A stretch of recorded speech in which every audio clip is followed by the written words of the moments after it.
Okay, we're good to go. All right, get started, folks.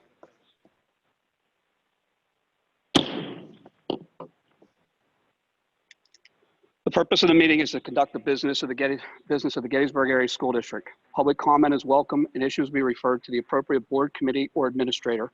Comments will be summarized in the official board minutes, which will be made available by contacting the business office. Please take a moment to silence your cell phones and other electronic devices. As a side note for the board members, there'll be executive session related to personnel immediately following tonight's school board meeting. Ms. Collins, all members of the board are present and accounted for. The members here in the auditorium, please stand for the Pledge of Allegiance. I pledge allegiance to the flag of the United States of America, to the republic for which it stands, one nation, under God, indivisible, with liberty and justice for all.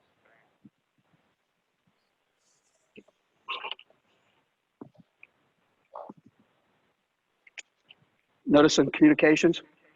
Yeah, Ken, I have just one. Just wanted to congratulate our 2020 graduates and thank the high school team, faculty, staff, everybody for the event that they were able to put together for Saturday. I was glad we moved it from Friday to Saturday. It was great to take advantage of the great weather. A lot of positive feedback on the event.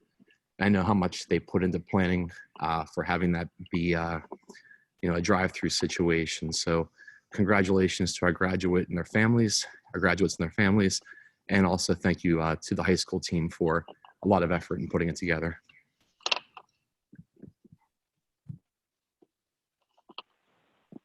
Citizens participation. Mr. Moyer is we have one individual that sent a letter in to the school board and then actually sent one 10 minutes ago that would like it read aloud. Al.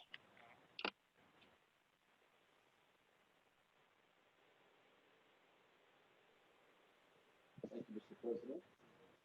We have one message. Unmute. Unmute.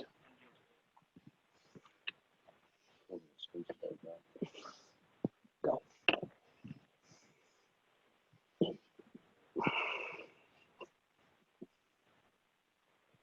We have one communication from Mr. Bob Stillwell.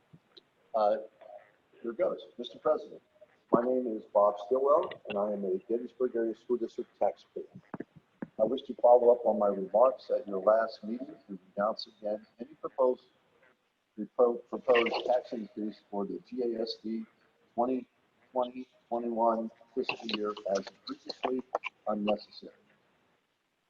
The feedback I received regarding the comments I submitted at your last meeting was that Dr. Penn was not appreciative of my views. If I misspoke or was otherwise wrong about anything I said, I would have been happy to make a public retraction. Dr. Perrin has now had 2 weeks to contact me to discuss any concerns he may have had about my comments. Let the record show that he did not. 3 years ago, this board approved a budget with a 2.5% tax increase that generated about $1 million in new revenue. Astoundingly, after having dipped its hand in the taxpayers' pockets for that $1 million, the audit for that year showed that the school administration failed to spend the money. In fact, it failed to spend $2 million of the budgeted money. Now, you might have thought that was an anomaly, that there was anticipated expenses that didn't materialize, and it was only unexpected one-year occurrence. However, the following year, the board approved another, even bigger budget combined with yet another tax increase, and again, the administration failed to spend the money, but this time by more than $3.5 million. So by now, you might have thought the school board was catching on to the over-budget, underspend pattern, but you'd be wrong. For this current school year, the administration requested and the school board approved yet another increase in its budget, along with another tax increase. Pardon me. The budget is almost $6 million more than the district spent the preceding year. And here they come again asking for more for the coming year. But you protest. How were we supposed to know how much was spent? And there's the rub. One of the two things is going on here, or maybe both. Either Dr. Perrin and his business office staff are very poor budgeters, or they were clever enough to figure out that by the time the audit information for the previous year is released in December, and you find out how much they actually spent, it will have been 6 months too late to advise the board in its budget deliberations. And by the following June, no one will be paying attention anymore anyway. Isn't that clever? It is time, board members, for you to step up to your fiduciary responsibilities to the tax-paying public and demand to see a true estimate from the business office of the anticipated expenses for this fiscal year through the end of this month before you approve any budget for next year. If they can't give you that simple little bit of information and you know they have it, then why don't you have a business office? Why do you have a business office at all? One other note should be taken of Dr. Perrin's revised budget proposal of today. Although the 3 special budget requests are gone and the recurring yearly expense they carried with them, the tax increase is still there. If any one of you votes for this phony increase, then I will expect, and as a taxpayer, have a right to see your detailed financial analysis that supports such an illogical decision. Fairfield and Upper Adams school districts have already publicly denounced any tax increase for next year as poorly timed and a political poison. For whatever incomprehensible reason, your Gettysburg Area School District administration is trying to lead you down that slippery slope. I strongly urge you to avoid the tax increase debacle until all the fiscal uncertainties of the economic downturn, the state's position, and the Gettysburg Area School District expense situation are much better known. A school district superintendent in York County said it best when she stated that any tax increase at this time is just a knife in the backs of already distressed home and business owners, and she wasn't having any part of it. But it seems that this is exactly what this administration is trying to get you to do. Which of you board members will be stepping up to help them twist the knife?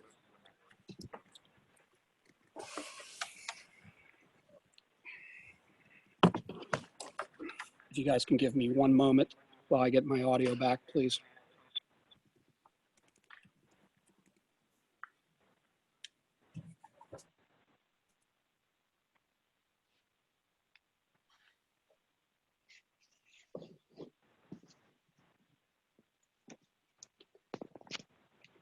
Okay, routine approvals. 5.1, regular board minutes, May 4th, 2020. Second one is 5.2, public budget hearing meeting minutes, May 18th, 2020. 5.3, regular board minutes, May 18th, 2020. And 5.4, Adams County Tax Claim Bureau.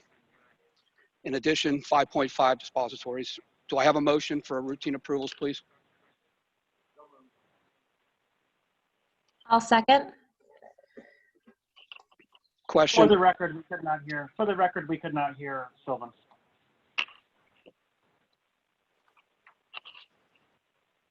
Michael, you could not hear me or couldn't hear Sylvan?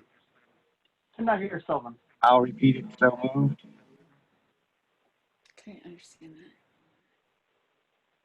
Honestly, I read his lips. To second. Well, I know that he seconded it, but if there's any other comment, then maybe we'll joint computers here so we don't run into a glitch. So we have the motion and a second. We have a question on the motion. Mr. President, I have a question. Yes, Kathleen. Regarding 5.4, Adams County Tax Claim Bureau. I don't have any reservations on voting on this, but I do have a question to help me better understand how we budget for uncollected taxes. So my question is, for Dr. Perrin, how do these uncollected tax figures compare to the local tax collection rate that you expected for this time period?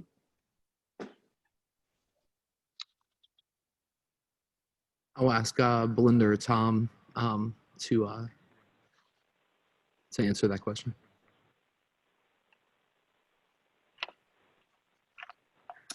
Hi, Kathleen, great question. We are right on target with what we were anticipating as to collections. They're slightly above.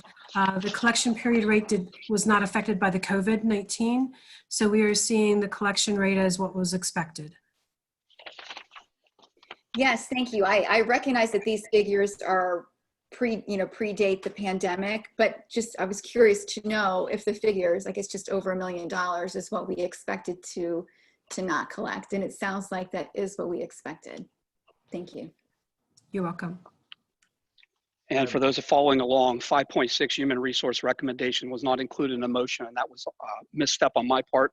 So I'll do that separately after we have the vote on the current motion on the floor. Al. Question. I'm sorry, question? Somebody have a question? Yeah, I just wanted to know on the same thing Kathleen was talking about. I was just wondering why they assumed that there's going to be a 10% late fee attached to all those and not just the regular amount of the taxes. They're already a collection.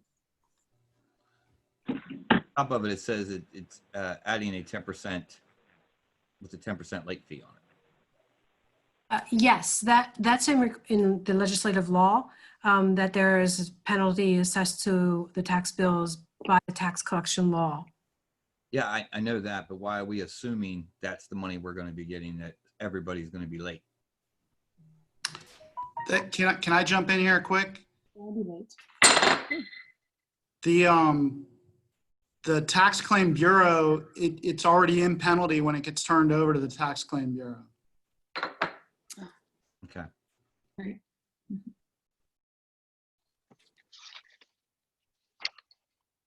Any additional question? Roll call. Al. Amy Beth.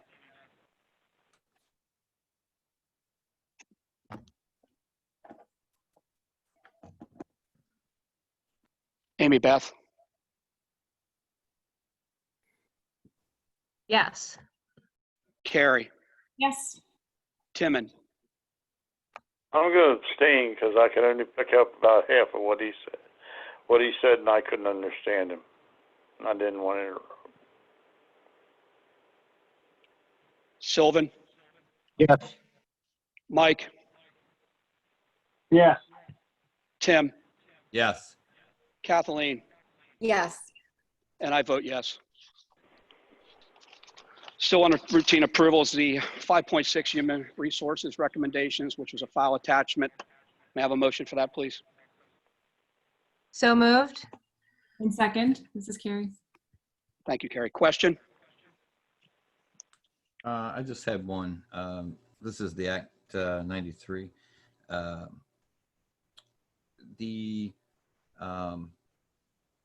Excuse me. The 2 days they have off on there, the wording makes it sound like they're getting, the wording just sounds like they're getting 2 per year, when it's only actually 2 every year. I was just trying to clarify the wording on that. It's two per agreement year. Yeah, I was just trying to, the wording just seems a little odd. I would defer to Tam or the board members that sat on the negotiation team for clarification if you had any additional questions on that.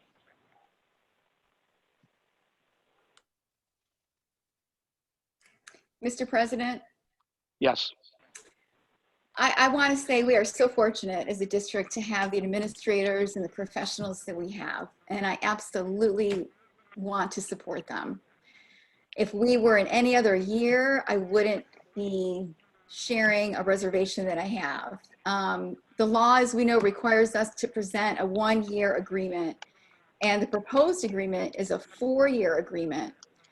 We are in some really uncertain economic times, and I have reservations about entering into a 4-year Act 93 agreement. I have no reservations about rewarding our hardworking administrators and professionals. They should be rewarded. But I think a 4-year agreement is not prudent at this time. And I wonder, is this a done deal that we're voting on, or do I have an opportunity to make a motion to amend the agreement to a shorter time period? Mr. President, do you mind if I just try to clarify for Ms. Pratt? we all agreed, not only the teachers, but ourselves, and spent quite a bit of time to make sure that we really vetted that properly. And I know that that had been communicated to you also. So I don't think that either side would be interested in going back to the table. It was absolutely agreed upon. And if anybody, had questioned that, I know this would be the time, but that was my observation. Yeah, thank you. And for clarification, this is not an agreement with the teachers, correct? It's an agreement with the Act 93 professionals? That's correct, Kathleen. Yeah. The teachers' agreement was voted on and ratified in November and is a part of that early bird contract. Act 93, my understanding, came up this year, and there was a reason, it was explained to me on why they were keeping it more in line with the teacher's contract that was just ratified by the school board. The teacher's contract, if I'm not mistaken, is a 4-year contract, but I wasn't on the negotiation team. That's my understanding of why they got to that process. If I can ask a question, Kathleen, are you looking at the other recommendations that are part of this human resource recommendation and noticing that the other pay increases are for only 1 year? Is that perhaps also why you're asking the question at large? Yeah, and I believe this was a concern that I voiced before this meeting as well, that the term of 4 years is concerning at this time. And I don't think the law requires us to actually negotiate the Act 93 agreement. And Bob, if you're with us, maybe you can clarify that. So I'm not really recommending that we go back to the table. I'm recommending that we reconsider that this is a 4-year agreement. It's a meet and discuss as opposed to a negotiation, which is done through bargaining units. But we still do meet and discuss, obviously, in good faith. Yeah, and I agree with that. It's not a negotiation per se. It's a requirement that the district meet with its administrator and to discuss compensation. Actually, I believe it refers to it as a compensation plan as opposed to a quote agreement. However, once you commit to it, then you're committed to it. So you ought to think of it as an agreement in that regard.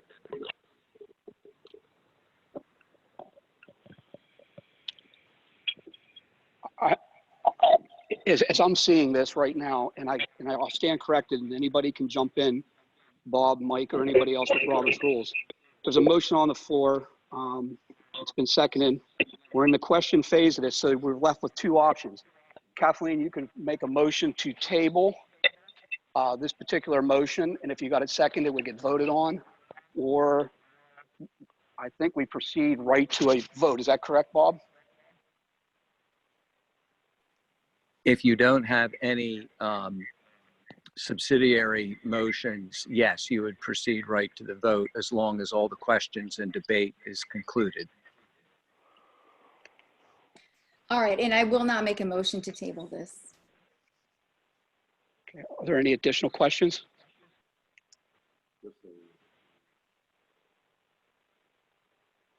Just a comment that I was a part of the negotiating team, the subcommittee for the board, and I stand by this recommendation. Thank you.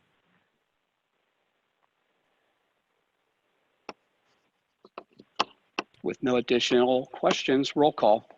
Mike. Yes. Sylvan. Yes. Timon. No. Carrie. Yes. Amy Beth. Yes? Al. Yes. Tim. Yes. Kathleen. No. And I vote yes. Number 6, items for board action. We'll take them individually as we always do. 6.1, policy 006.1, attendance at meetings via electronic communications. Before I ask for a motion, I'm actually going to ask for a motion that this gets sent back to committee. There has been some questions as to language that's been discussed amongst the board individually. Mike, being the chairman of the policy committee, has concurred and is willing to bring that back for additional look. So I would ask for a motion to move this back to committee and put it on the agenda for the June 15th meeting. So moved. Second. Question? Roll call. Carrie? Yes, sorry. No problem. Tim? Yes. Amy Beth? Yes. Kathleen? Yes. Al? Yes. Sylvan? Yes. Timon? Yes. Mike? Yes. And I vote yes. 6.2, number 202, eligibility of non-resident students. Motion, please. Could you repeat that? 6.2, policy number 202, eligibility of non-resident students. Okay, thank you. So moved. Second. Question. Roll call. Al? Yes. Amy Beth? Yes. Carrie? Yes. Timon? Yes. Sylvan? Yes. Mike? Yes. Tim? Yes. Kathleen? Yes. And I vote yes. 6.3, policy number 702.1, crowdfunding. Motion, please. So So moved. moved. Oh, there's two of you. I'll Which put one? in, I will put in a second. Thank you. That was crystal clear to me. Question?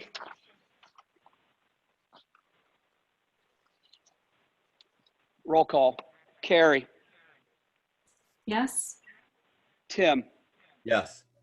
Amy Beth? Yes. Kathleen? Yes. Al? Yes. Sylvan? It didn't come through. Yes. Timon? Yes. Mike? Yes. And I vote yes. That brings us to our last one, 6.4, board treasurer. If you recall, at the reorganization meeting, Kathleen stepped up and became the treasurer.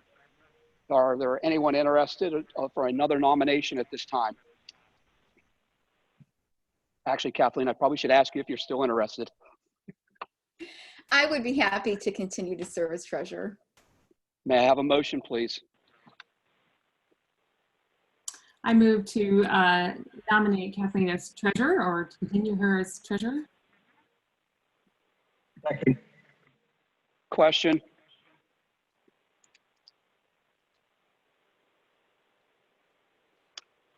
Roll call. Mike? Yes. Sylvan? Timon? Yes. Carrie? Yes.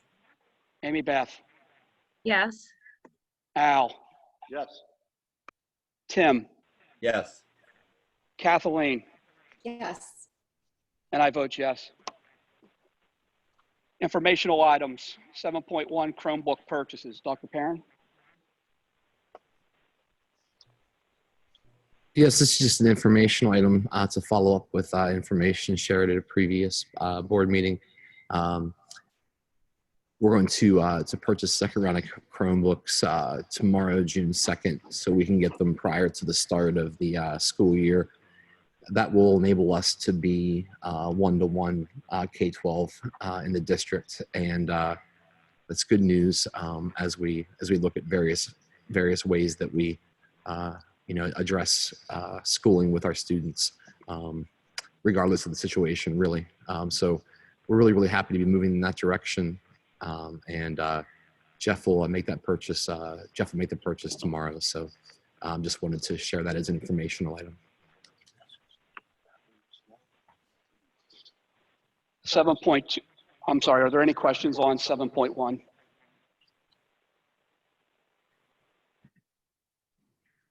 Hearing none. 7.2 budget update, Dr. Perrin. Thanks. Andrew, would you be able to put the PowerPoint up?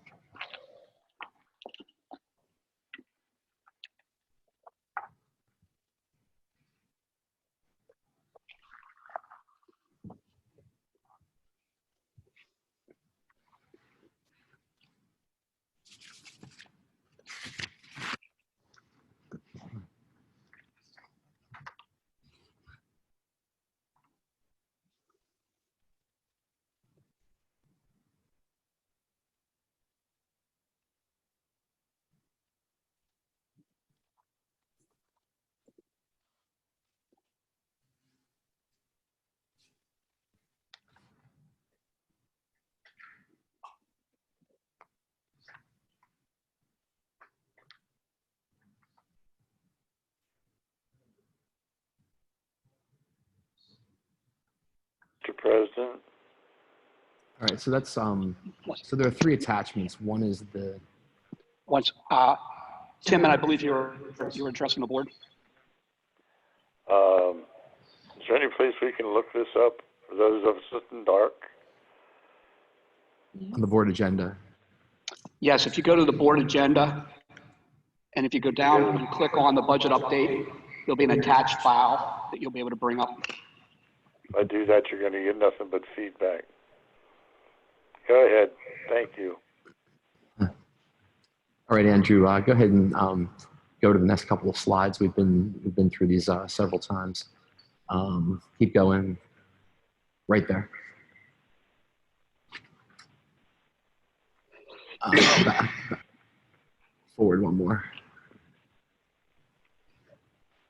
Yeah. So on these slides, we just updated some of the projections from the May 5th proposed.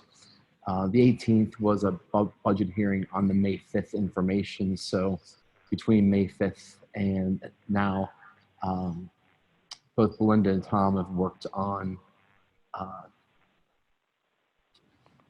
projecting revenues more accurately as we approach the end of June. Information gets more accurate as you move, obviously, each month. So that's projected at 1.8. Locals a 0.9, state 0.6, and federal revenue was 61.4. Just a couple of details about those. The local reductions are mostly due to expected reductions in earned income tax and investment income. In terms of the state revenue, we're looking at most likely level funding versus the small increases that we were seeing in the governor's proposed budget. The increase in federal is the CARES Act money that we've applied to this budget to help counterbalance some of the expenditures and to keep the recommendation as low as we could. Next slide.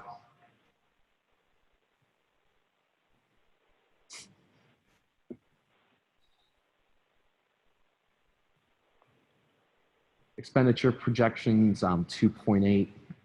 All the other things remain the same. The main difference between this and the presentation shared previously is we removed all of the special budget requests out of the budget. So the 3 positions that were in previous presentations will not go from requested to recommended. So those have been reduced. Next slide, Andrew.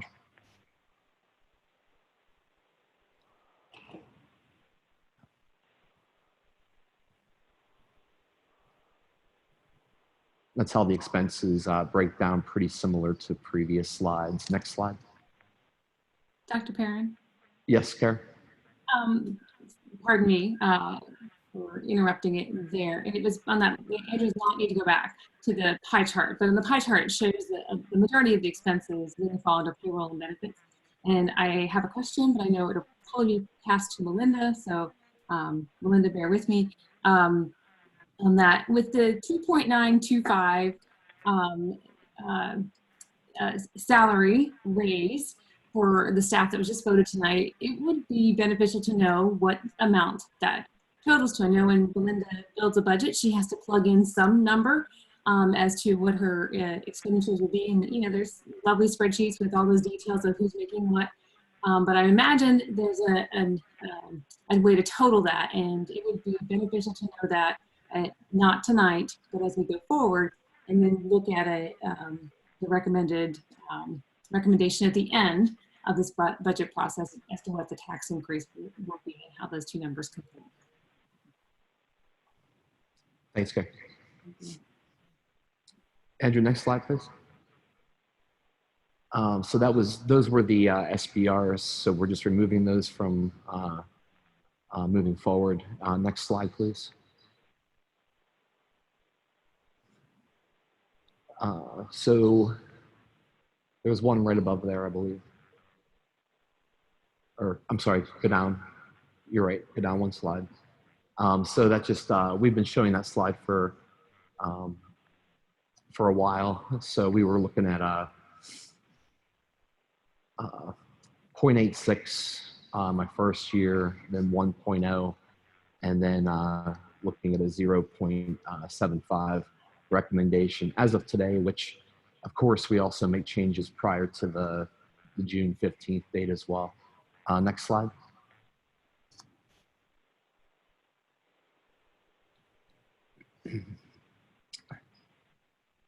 So this slide is similar to the slide that we did for the proposed budget. The only difference is it, instead of 0.8, 0.75. The rest of those pieces of information remain the same. Next slide.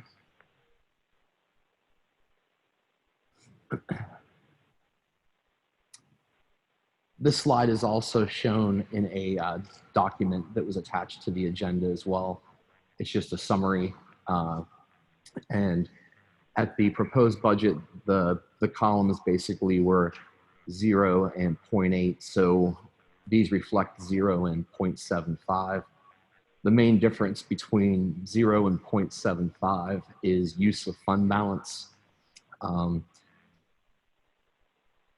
So with basically with a 0% tax increase, you'd be using 4.4 million to balance the budget. With a 0.75 increase, we would use 4.2 million of fund balance to balance the budget. Next slide.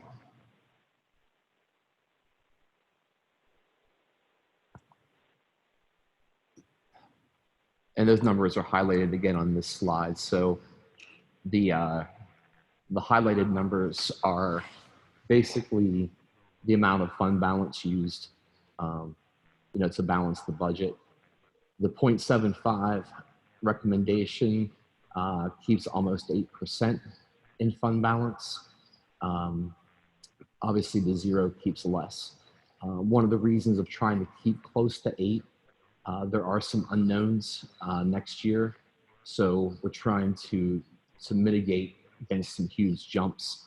One of the reasons of recommending a 0.75, obviously, is that, as I shared, what I've tried to do every year that I've been here is to do kind of a yearly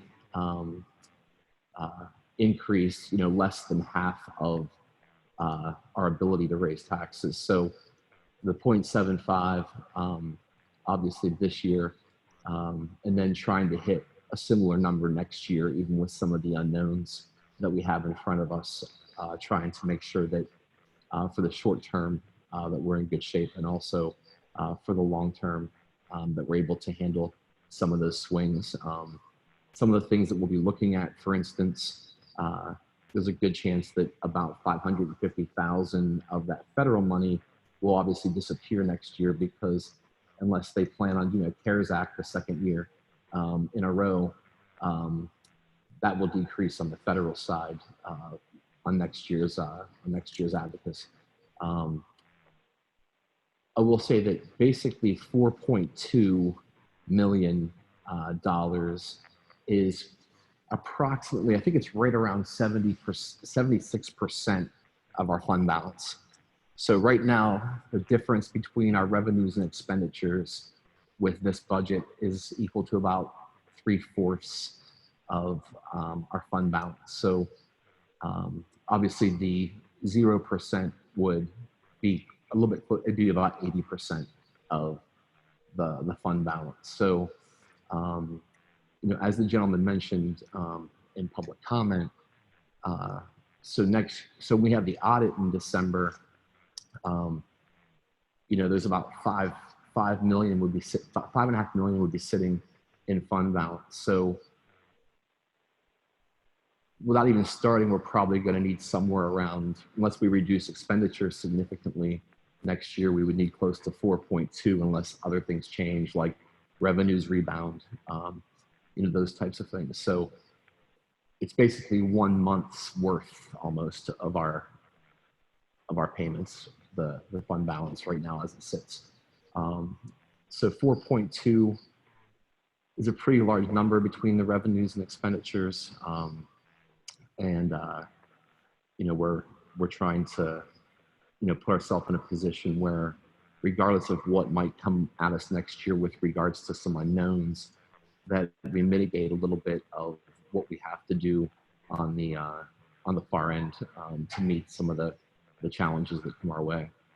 Next slide, please.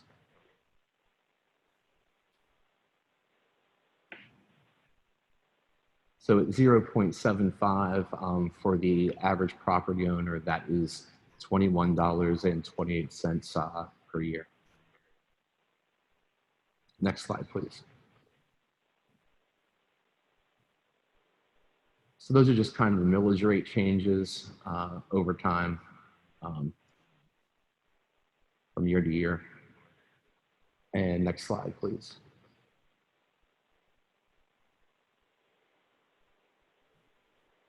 This chart was based on proposed budgets for 2021. So obviously that last data point will change based on what districts do with their final budgets. So we've tried to be pretty level. As I said, whenever I came in 18, 19, 17, 18. And so we've kind of leveled that curve some. Next slide, please.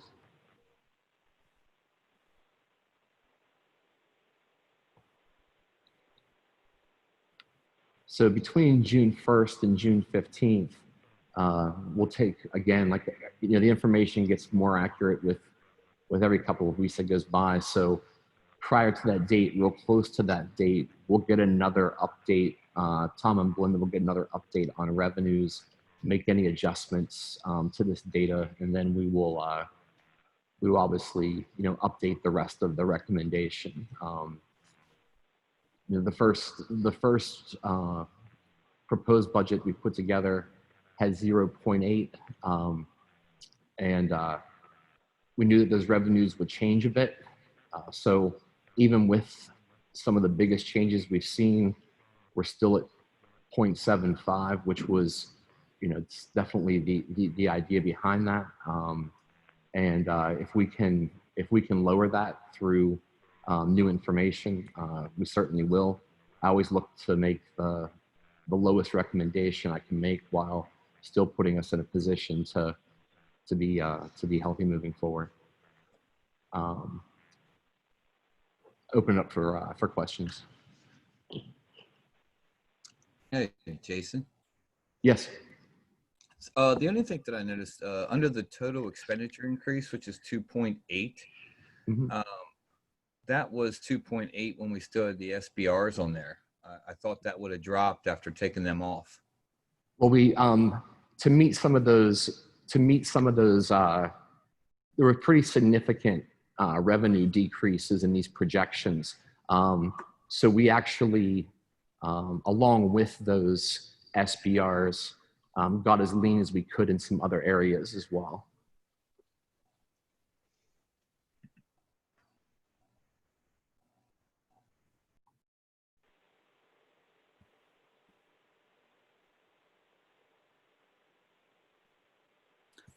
Dr. Perrin, there's a general perception in the public that there would have been more cost savings with schools closing. So what I'm hearing you saying is cost savings, but there was also a lost revenue. Yeah, I mean, there was, you know, we're definitely looking at lost revenue projections. I think earned income obviously makes sense. Investments are a little bit lower than they would have been, you know, previously. You know, the state has changed what it was going to first allocate, and I know that there would be some savings on things like substitute teachers and the types of things that Tom put together for the board a couple of weeks ago that he's currently updating.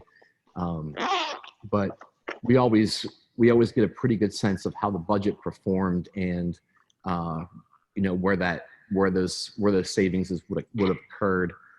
You know, when we get the audit in December, we'll know, and hopefully there will be some savings there, because that savings would be helpful in mitigating what I think will be kind of similar revenue information next year.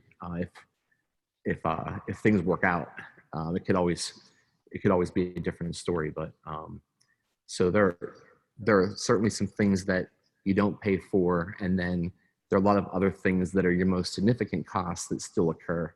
Like you're still paying teacher salaries, you're still paying staff, you know, those types of things. So we're trying to make as conservative as a projection, you know, that we can. We've really kind of spent a significant amount of time going through lots of different areas, and I mean, you know, down to, you know, minus 8,000 here, minus 10, like really taking a look to see how can we really you know, trim this down. So this is you know, this is where we are on June 1st, and as I said, it could change. Obviously, if you know, if revenue goes the other direction, then so would the recommendation. You know what I mean? But that's kind of where we are right now. Thank you.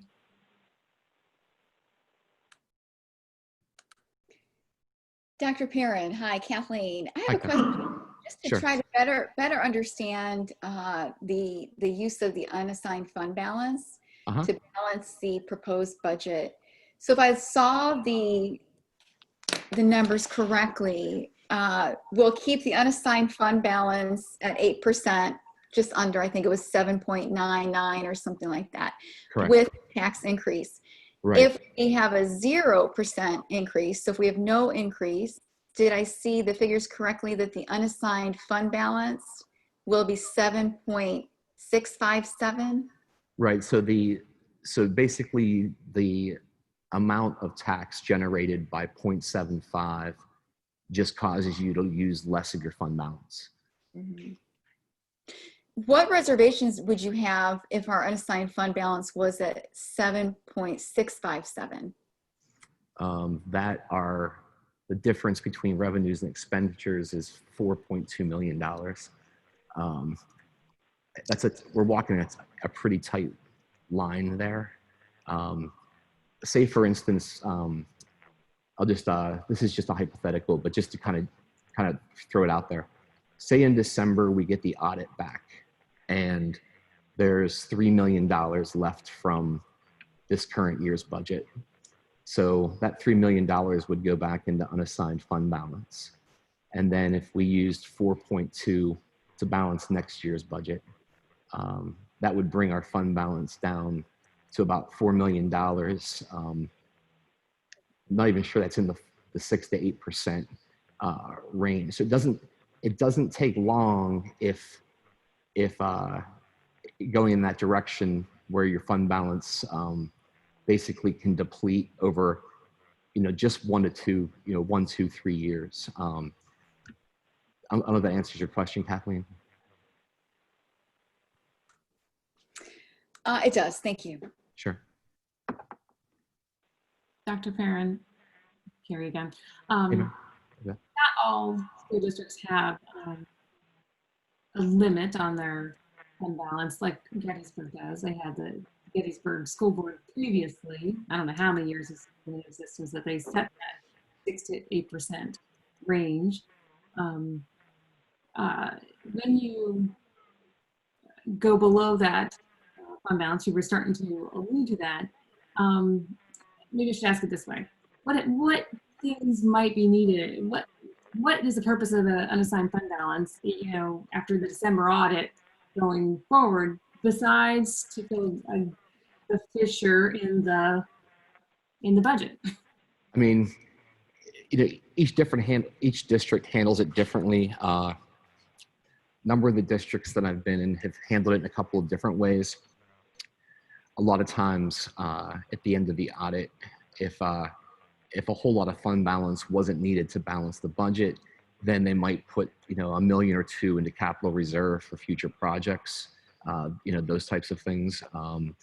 But at least over the last couple of years, we're utilizing at least over $3 million, and this one would be 4.2, utilizing that. So, when the audit would come back, we would get a sense, of if we're kind of in a deficit spending model with the unassigned fund balance, or if there's money left over to mitigate future taxes or those kinds of things. Thank you. I think one of the things that's different, this is my opinion, is with a school budget, you're estimating expenditures or revenues, and there's no point where you can absolutely just stop spending. You always have expenses. Just take your salary and benefits. They exist year round, and even if you stop purchasing paper or something like that, there's never a month that goes by where you don't have expenses. And so trying to get that estimate is a science. And there's always going to be a gap between revenues and expenditures when you are starting off a year in advance estimating both of those. Yeah, we definitely do our best. We make our estimates based, on the best information that we have at any given time. That's why, June 1st is more accurate than May 5th, is more accurate than April 1st. And, as we move through, the projections get a little bit more accurate. But, kind of tying back into the other question, the other thing that I'm constantly thinking about and working with the business office on is at some point, the district borrows money for, facilities projects or whatever it happens to be. So one of the other things about having a healthy, fund balance, obviously, is your bond rating. And, just, a couple tenths of a percent on borrowing, saves the taxpayers money. So thinking about all those big picture items kind of all at the same time, making sure that we're healthy enough to show that we're good stewards, good stewards of money, and making sure that the district's in a position to do things because they feel they're needed, and when we feel they're needed, don't ever want to be in a position where we're not able to do that. So I feel a great deal of responsibility, certainly, in that role and for these types of recommendations. I don't take it lightly, but I also know that we all have to sit here about a year from now and do something similar. And, I don't want to put us collectively or the district, in a tough spot in terms of how we move forward. I'm always thinking about how these things affect everybody in our community, especially now with everything that we see going on. But I make the best recommendation each year that I think that I can for the district. And then obviously you all get to make the final decision. Thank you. I had hoped to address a few things. This is Amy Beth. I also feel a great deal of responsibility, and that is to the taxpayer. I feel like this new proposal is unacceptable and clearly not reflective of our current crisis. We have other districts who are by no means in the financial state that we're in. We're actually in a really good position. They are understanding the crisis, but for some reason, no matter how many times I've talked to each of you, talked to the staff, talked about what's happening, you are somehow stuck in a bubble where you are not understanding what people are going through. And this is so irresponsible. And I am absolutely opposed to this. We have to really consider what we're doing. I know that I would just never be able to agree with this whatsoever. I just think it's so out of touch. And I would be, I would regret it if I didn't mention it just one more time. Thanks. Dr. Perrin, earlier in the pages of this handout, you referred to what an increase in the taxpayer's tax bill would be if we went with a 0.75 increase. What that amount was. I have to go back to the slide. It's for the average property owner. It's at 0.75. So the chart basically shows what the amounts would be at like 1%, 1.3, and the 2.6 is just listed there because that's our index, like that's our maximum. So 0.75 would be $21.28 for the year. And that would be an annual tax increase based on $157,600. Right. $3 value. Right. Thank you. And you know, this is Kathleen again. I want to point out that while we may look at that figure of $21.28 and say, oh, $21.28, that's a few cups of coffee at Starbucks. You know, folks, we can't forget that's already somebody who's paying thousands of dollars every year in taxes. So it's a hit. $21.28 is still a hit. Sure, absolutely. Dr. Perrin, this is Mike. I do not envy your position, and I appreciate how careful of a steward you are in terms of trying to make sure that the district is in the best possible position, and you know, looking down the road to make sure we have excellent bond ratings, which would save us money if we need to borrow money. I see that and I respect that, but where I have an issue with any tax increase is if we receive money for the Federal CARES Act, we have recognized and realized some savings in some form due to the shutdown, and you are predicting with the data that you have a 1.8-ish revenue projected revenue increase, and it's going to be a tough sell to the taxpayer to say we need to raise taxes when on paper it's really tough to justify raising taxes. You know, next year down the road, we may have to all set as a board and we may have to raise taxes. And if we have to raise them, I'm not opposed to a tax increase if it's necessary, but I'm just having a tough time personally, you know, with some of this stuff. I mean, I know there's been unforeseen expenditures due to the shutdown, but you know, in theory, we probably saved a little money.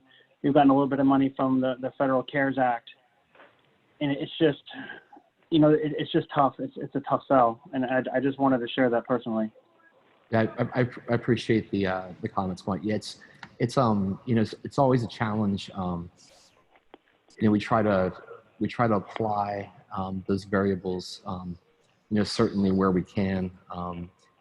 And you know, as I think kind of down the road for us, you know, one of the things I don't want to do is say, you know, do a 0 this year and then have to come back with like a 2.4 the following year. So I've really tried to operate kind of in that 0.75 to 1.25 range on a yearly basis, so that we weren't seeing those peaks and valleys.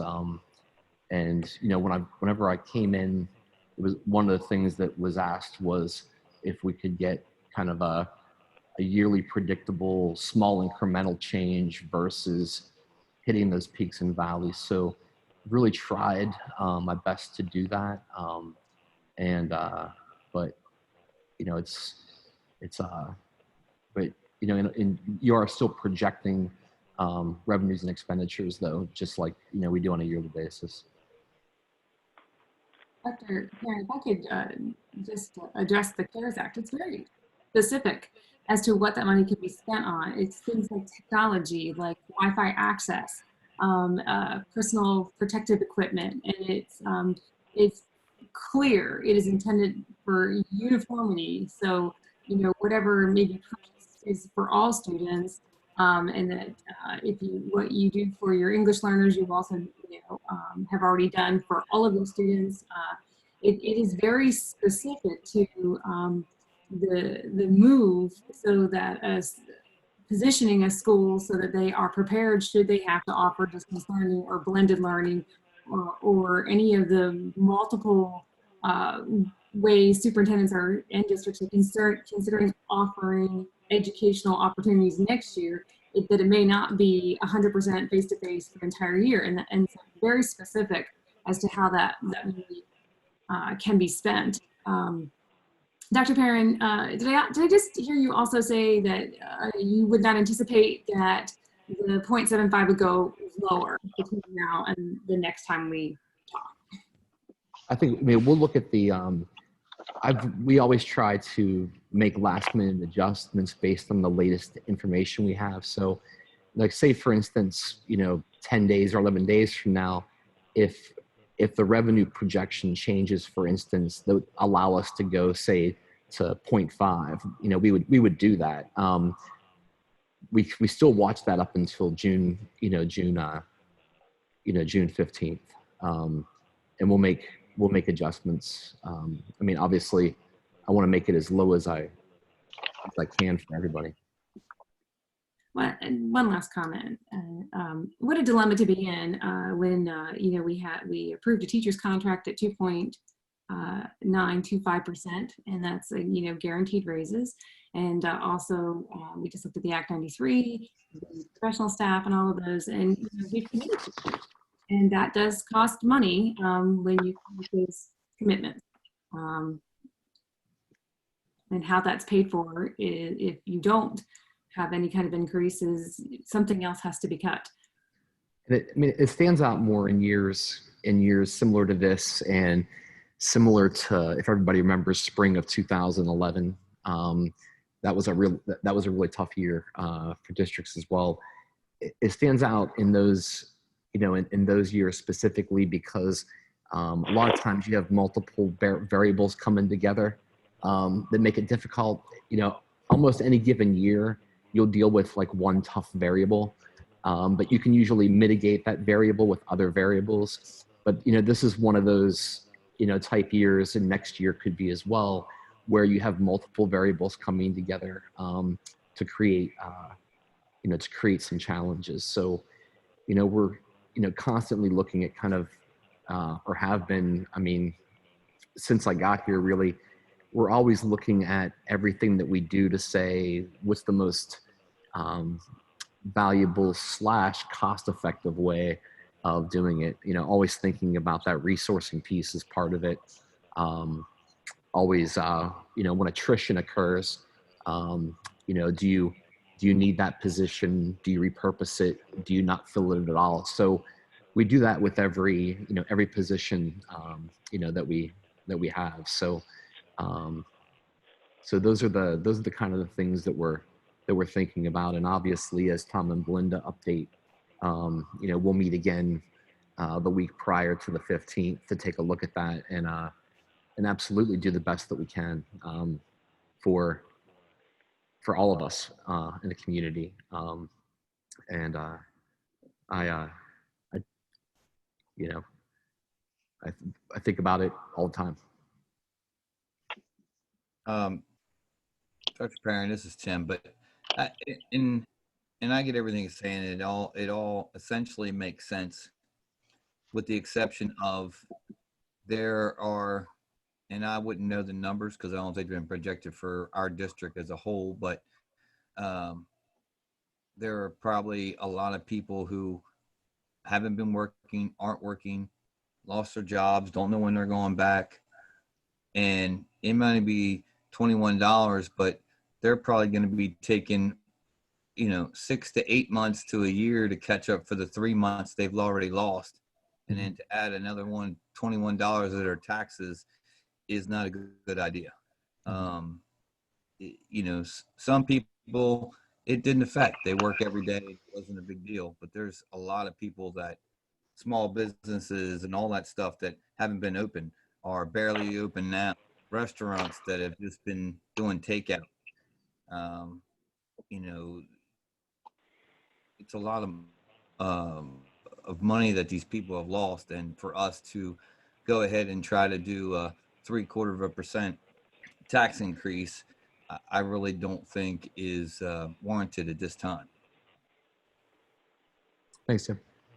To that point too, if you don't mind, guys, we have businesses that are going out of business, and we have people who are looking to us to maybe allow for some lenience so that we're smart people. We can figure this out. You know, it might be $20, but you know, tell that to somebody who's going to the food bank. Yesterday I heard from 2 local businesses, fought so hard. I mean, they're suffering, and we're just trying to make ourselves look good and buffer ourselves a little bit, when we really should be taking care of the people who are really down and out right now. And if we look at these numbers, we have the ability to do it. That's why I just am surprised. I'm surprised because I have done everything I thought I possibly could to reflect what's going on. We live in a tourist town. What business is anybody doing right now? I know what's happening, and I've tried to express it to you, but here we are with a tax increase, and it's an insult to the people that we're supposed to be representing. So I'm furious. I don't understand why this is even happening. I thought we could come together and really make a difference so that people could feel that difference this year. Assess things once we have the audit, and talk about things as we have further information next year. It's responsible, and we owe it to the people that are our neighbors. Thank you. Thanks. Mr. President. Yes. It's pretty simple. This is not just a Gettysburg area school district adding on to the taxes. This is a national crisis, and a hit's a hit, whether it's $21 or $25 or $30. A hit's a hit, and it's just not right at this point in time. That's my opinion. Thank you. Tim and I've sat silently, and I think that's my responsibility to allow the board members to have their communication with Dr. Perrin and their questions first. And it's not that I want to wait till last, because that's the easiest way of doing it. It's just something I'm trying to do to accommodate the board. It is a difficult position, and I'm looking at it from 2 sides. I look at it from Dr. Perrin's side, and I truly believe that he's making his best recommendation. However, and him and I've had this discussion, and the board members have had this discussion, the timing is just horrible. I'm well aware from the community where people are suffering, and I'm also well aware that we are a district that sits in relatively good financial position. I've been here this will be my 3rd budget meeting, Carrie was right when she was talking, but we voted to bring all those positions in, probably 12 of them through the time, knowing that at some point we were going to be responsible for not only the pension of them, but the increment raises and stuff. So I echo her point. I mean, we had that idea coming through and we had this discussion. I think the district can tighten up, no different than everybody else can. And I believe Dr. Perrin has that ability, and I'm not challenging him to do that. I just think he's going to do that because he's a good steward to this district. So therefore, like, I'm not in favor of it, but I certainly would like to have the open dialogue to see what we can change moving forward. We have a 5-year plan that's out there. We have loans that replace the roof system at the high school and the air conditioning. We have a lot of challenges out there. And if I'm reading the tea leaves right, I don't think the economy is going to turn around on us. And quite honestly, I think next year's our real battle and the year after with this budget. Because doing a zero now and not keeping up, which we have that ability, I believe, personally, and eventually, depending on how this economy turns, we're going to find ourselves in a very difficult position down the road.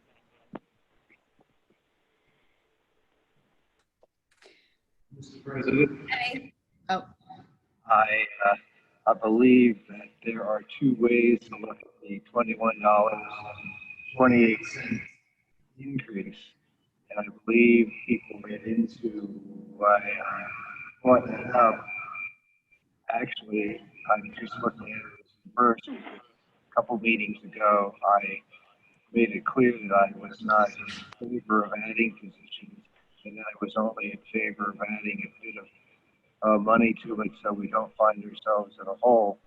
I'm looking at the $21.28 as that's all the difference between 0.75 and not raising taxes. I think Amy Beth is absolutely correct. It would be crazy for us to put ourselves out there in the line and say we need a 0.75 increase in taxes when that's all we're raising it. I think we would be foolish, and I think you need to look at that both ways, as I was. I guess you can figure out that I'm saying that I'm much more in favor of a 0% increase than I am any increase. Thank That's you, Sylvan. good news. Dr. Perrin, can I ask you one question, please? Sure. Just for clarification, and I might have missed this. When you were talking about the unassigned fund balance and we come back with the audit, so if we have a $3 million unspent or $2 million unspent, it rolls into the next budget or it goes into the unassigned fund balance. Where does that go? Unassigned fund balance. So if we use 4.2 million out of the unassigned fund balance this year, there's a potential when this audit comes out that we're going to see 3 million additional into that, which would bring the unassigned fund balance back to somewhere close to 8%, maybe. So if you look at it this way, when we complete this budget, we would have about $5.5 million in fund balance.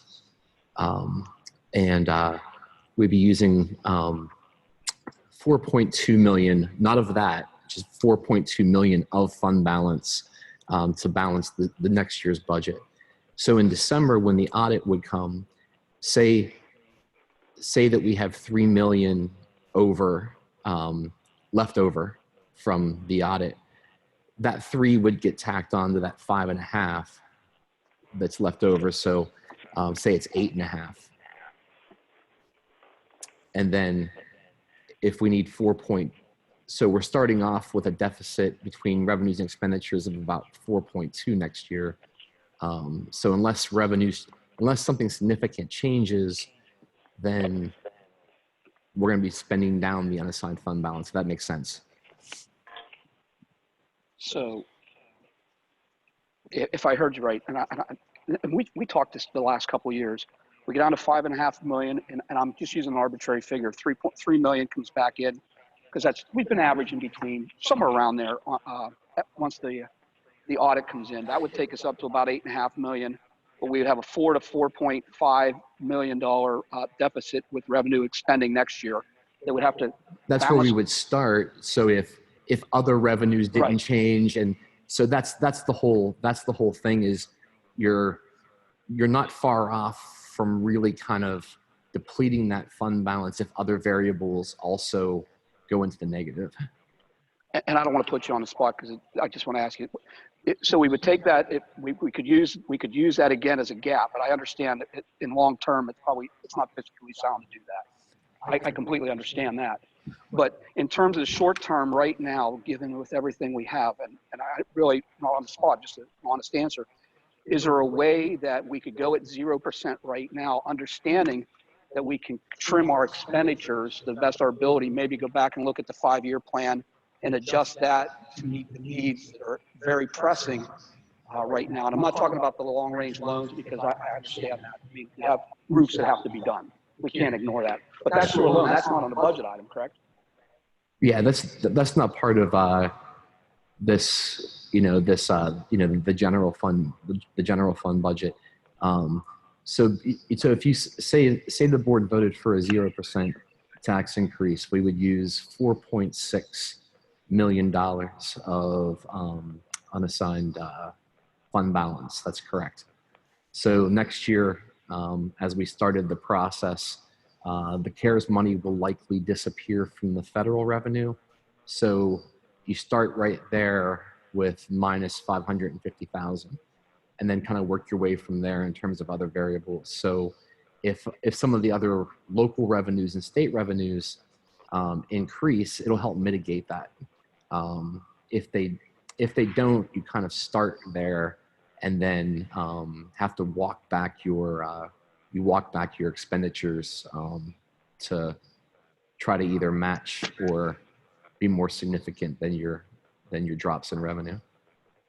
And again, not to put you on the spot. So, and this was a question even last year.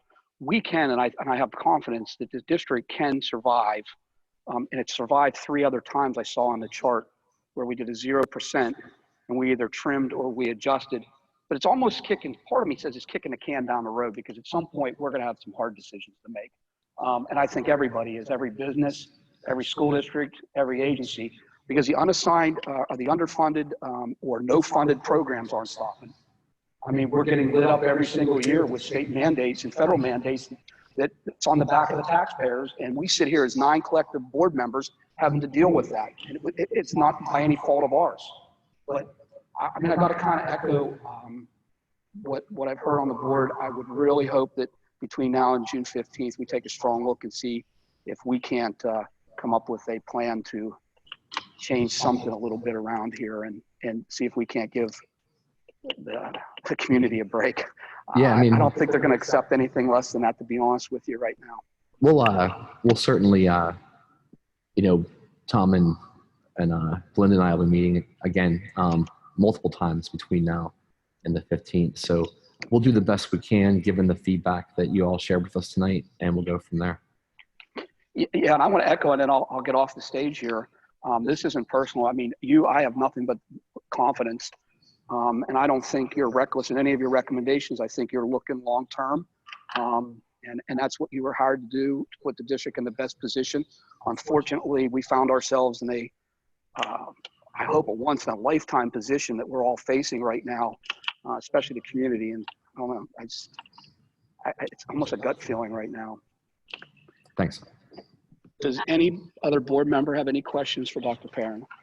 I don't have a question for Dr. Perrin. I just wanted to respond, Mr. President, to something you said. Next year is going to be even more tricky, for sure. Everything I'm understanding and the budgets I'm working with professionally is that next year, that's when we start looking at what programs might need to be cut, what positions won't be refilled. And Dr. Perrin, that's something that's done anyway. The district has been hiring staff in the past because there were major cuts in those tough fiscal years. They didn't fill positions when people left the district, when they retired or moved out and class sizes got larger. So just saying, yes, this is a tough year, and there may be some more tightening of the belt next year. Anticipate it'll be worse. not to scare anybody or to you know, be a naysayer, but that's typically what happens when the economic status turns down. It hits the following year worse in school budgets. Yeah, I mean, they're, you know, they're kind of two schools of, you know, financing that you're seeing if you talk, well, I'm in lots of Zooms with different superintendents from around the state. So there are some, you know, some districts that are going kind of midpoint with their index. So for us, that'd be like 1.3. There are some districts that are going 0 and hoping things change for the better next year. And then there are others that are going 2 point their index. So like say it's 2.6 this year because they know that they might have to do something different next, you know, because it's gonna be tougher, you know, tougher next year. So they're going with the higher amount this year, lower amount next year. So, you know, it just depends on the district. Again, you know, I won't belabor. I'm definitely try to do the best that I can with it, but I also, you know, work with it. And I've heard everybody's feedback tonight, so we'll bring a new recommendation in for the 15th. Thank you for your work. Are there any additional questions? Yeah, actually, just, you know what, Jason, you are really a budget genius. You are. I have been so impressed with what you have done with our district's budget these last couple of years that I've been on the board. And I have every faith and confidence that you and your team will be able to take another look at this budget and get us to a point where, as Kenny said, we can give our taxpayers a break. Thank you. Thanks. It's every year it's been a team effort. You know, none of this would come together without the business office, and we have really, really good folks working with us, and I'll always try to point that out. And we'll do the best we can when we come in June 15th. Thank you. Thanks. Thank you for your effort. Are there any additional questions from any board members? Hearing none. Board committee reports. This is Mike. The policy committee will meet on the 9th at 4 p.m. So that's where we stand there. Mr. President, the Finance Facilities Committee did meet. We did talk, we looked at a village study for the capital projects. We reviewed the 2021 projects, had lots of discussions about roofing because there was some that was damaged, different areas that will be repaired, as well as some other areas of the roof that is a rubber roof, we'll refer to it that way. We've also discussed the scope of the high school improvements project, and there'll be some additional information that's presented so we better understand what may or may not be included in that project. We had some very specific questions that are the information related to those answers are being put together. The Adams County Technical Institute also had their board meeting, and they're in the process of becoming an independent entity. So they are approving various policies like the 800 series for operations, working through a first read of the 100 policies for the administration piece of it.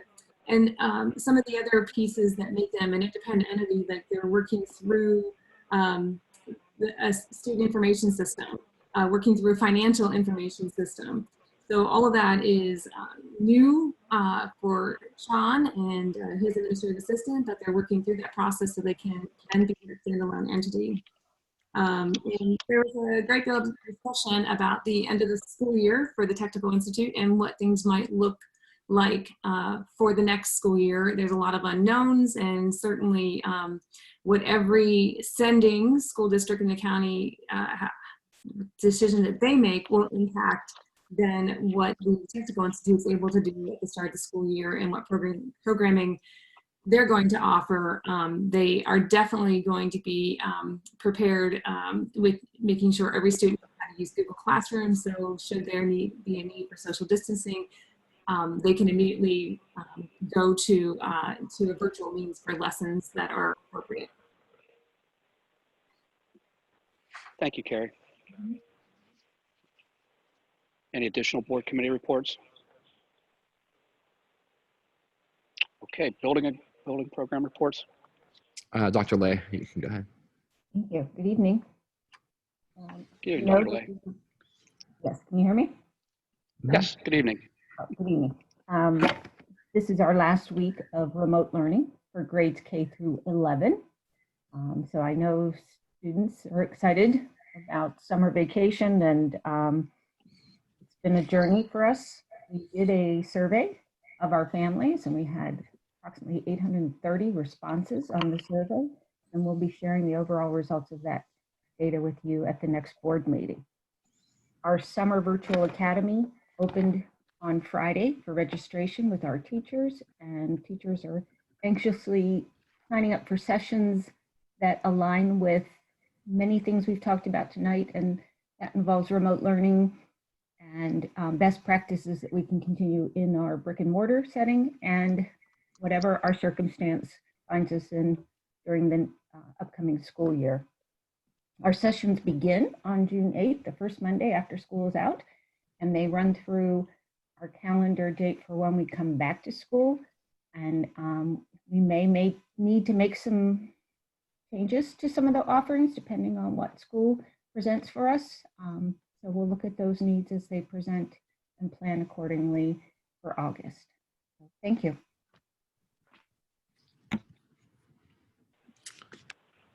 And I'll just repeat, so it didn't get lost in the budget presentation, that from the last meeting, the business office is working on updating projections from the shutdown in the areas. There might be some savings, and we'll share that with the board on the 15th as well. Dr. Perrin, is Wayne on tonight? I'm sorry? Is Wayne on tonight? No. Okay. Wayne's not here. I'm just going to offer a suggestion. I don't know, under the building and program reports, that as we move forward on the large projects, which include the floor of the gym, et cetera, and I don't mean that we're doing them, it might be helpful, like as the school board gets a walk through the different buildings and we get to see the programs and what's taking place on stuff that puts it in perspective when it comes before us. It might be a good idea that maybe we schedule something with Wayne as we move forward, and he can walk through to any board member that might want to look at the terrazzo floor and why they're suggesting replacing it, or the gymnasium, and I'm just using those two as examples, only because I've heard from more than one board member that it would be nice to be able to see firsthand so they better understand the scope of the project and why the project's being done. Sure. I just want to put that out there. Yeah, we can, at the last finance facilities meetings, we talked about on June 15th, we're putting a presentation together that includes photographs of some of those areas, but certainly after that meeting on the 15th, anybody that wanted to go over and see the area, we could arrange for that as well. It's not a problem. Fantastic.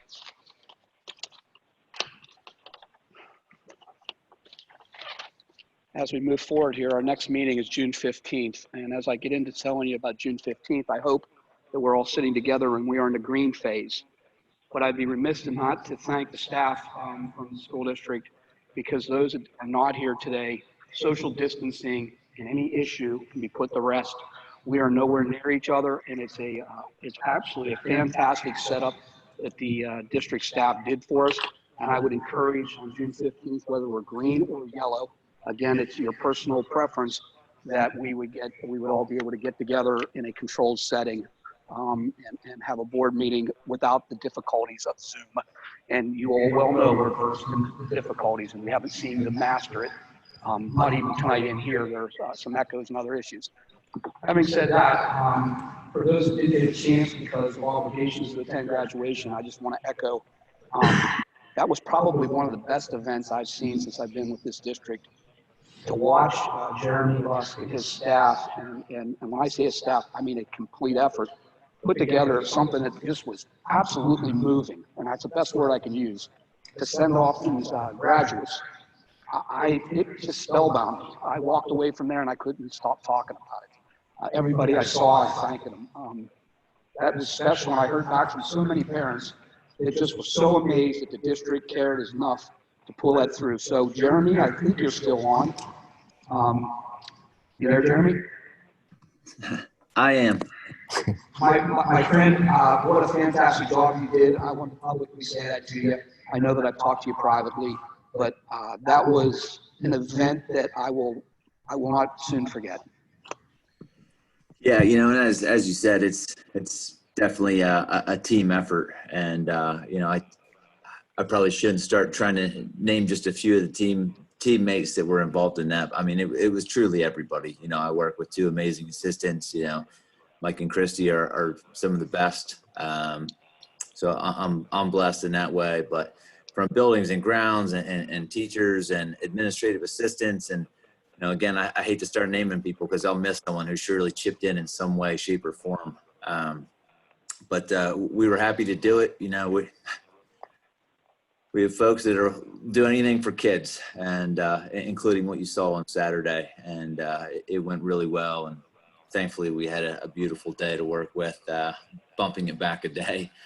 And the feedback we've gotten from parents and kids has been really positive. In fact, I just got another message within the hour before the board meeting started with a parent who has had a graduate come through. So she's seen a traditional commencement ceremony, Gettysburg style, a few years back, and she has another one coming through. And it's interesting to hear people say, I kind of prefer this format, and it makes you think outside of the box thinking. We'll certainly consider what we've been through and put some time into thinking about the next go round, because every graduate deserves a special ceremony. I'm just really happy that we gave them that on Saturday. So it was really fun to be part of, and it was a true team effort. So I thank everybody who chipped in various ways. It was a great day. It actually, Jeremy, was an explanation point, because when I look back and I see the work with Dr. Lay and her staff with remote learning, and then including all the teachers, and I'm not on a soapbox, but I will tell you that this district has represented the students with nothing but exemplary dedication and effort. We went from doom and gloom and unknowns to being very successful throughout the time of remote learning right through graduation. And man, administration, teachers, and staff, hats off to them. Yeah, I agree. It's been quite a process over the past few months, and we've learned a lot. You know, if we could rewind back a couple months, we'd probably do a few things differently. But there's been plenty of success, and I think we've all learned a lot, and we'll be better moving forward. You know, that's the thing that challenge can produce. Good change if you approach it the right way and continue to work hard and think outside the box. A lot of good can come out of some really challenging times. So we'll continue to work as a team. I'm just blessed to work with Dr. Perrin and Dr. Lay. Wouldn't want to work for anybody else, to be honest, and just work with a great team, like I've already said. And we'll keep working, moving forward through this summer, try and find a few days to take off and refresh too. But we'll keep working to get better. That's what we do. So thanks for that. Thank you. We really appreciate it. Thank you, Let me just say that as a graduate of Gettysburg High School in 1969, I've heard from classmates already that they thought it was outstanding, and it was up to the standard of Gettysburg High School, where a lot of the schools around have no program like that at all. And it was moving, it was exceptional, and your staff has got nothing but kudos from us. Oh, thanks, and we'll pass those kudos along. So again, we appreciate your support. Anything for the good of the order. Before I have a motion for adjournment, I want to remind everybody to stay on, board member wise. We're going to hold executive session related to personnel immediately after the meeting. May I have a motion for adjournment, please? Motion. We will stand adjourned. Andrew, could you make me the owner of the